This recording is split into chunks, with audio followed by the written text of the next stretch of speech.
Do you ever doubt yourself? Do you feel like you are in over your head? Newsflash, you are not. You are in the exact place you're supposed to be. I am your host, Lori Vasquez Scalari, and in this episode, we will unleash your true potential in 6 easy to follow steps. Let's overcome imposter syndrome and build your confidence together. Get your hoops on.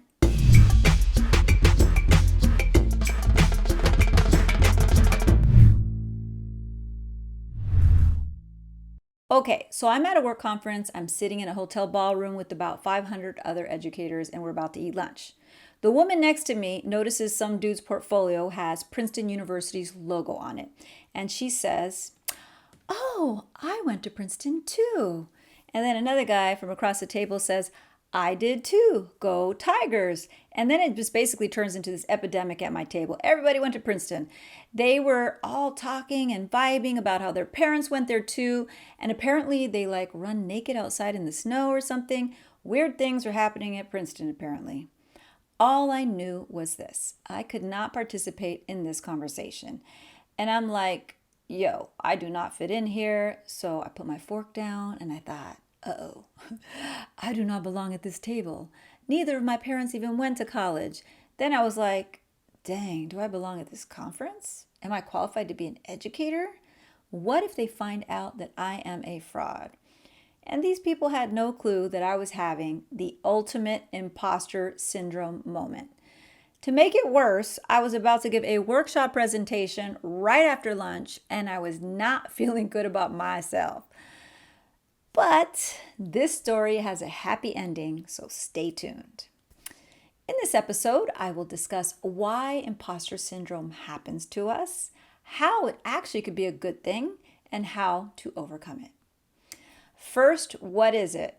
Imposter syndrome is basically feelings of self-doubt and a lack of self-confidence. So why does it happen? First of all, you guessed it, our childhood experiences.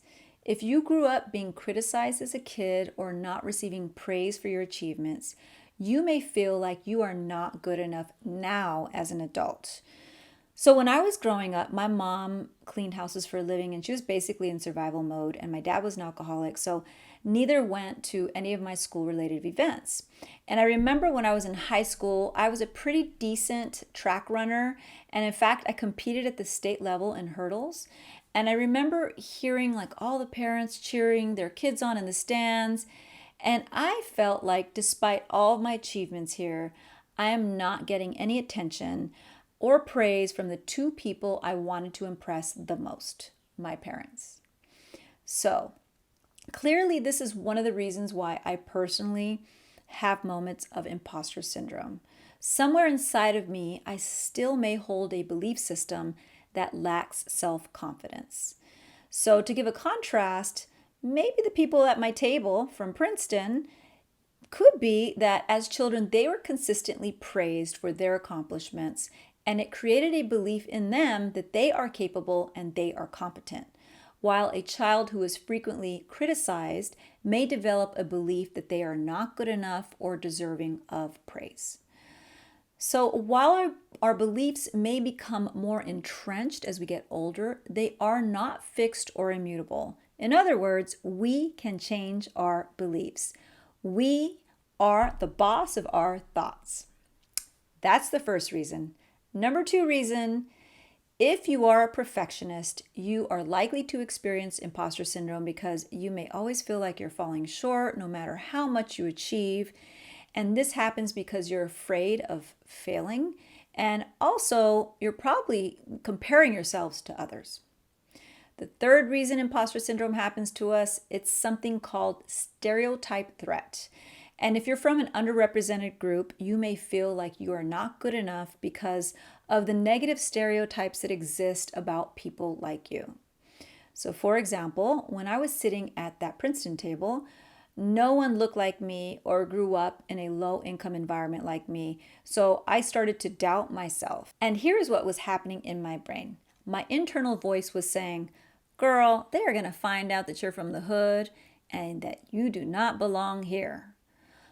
But the key turning point for me was when I realized this: This was my own brain talking down to myself. I could actually control this. These people did not care. They did not notice. They were too busy eating their salmon and Brussels sprouts. So I was like, I need to go to the bathroom and I need to hit reset on my brain. So you need to recognize that by being in this state, you are at a low level vibrational state. The emotions you are feeling are fear and doubt. Psychiatrist and physician David Hawkins outlines a diagram in his book, Power versus Force. It's called The Map of Consciousness, and it outlines vibrational states of being. If your frequency is at the lower level emotions such as shame, guilt, fear, etc., then you're going to attract experiences that match those emotions. However, if you are in a higher state level emotions on the scale such as acceptance, reason, love, joy, etc., you will attract those matching experiences. To live in flow, love, and peace, you need to raise your vibration to match that which you wish to attract.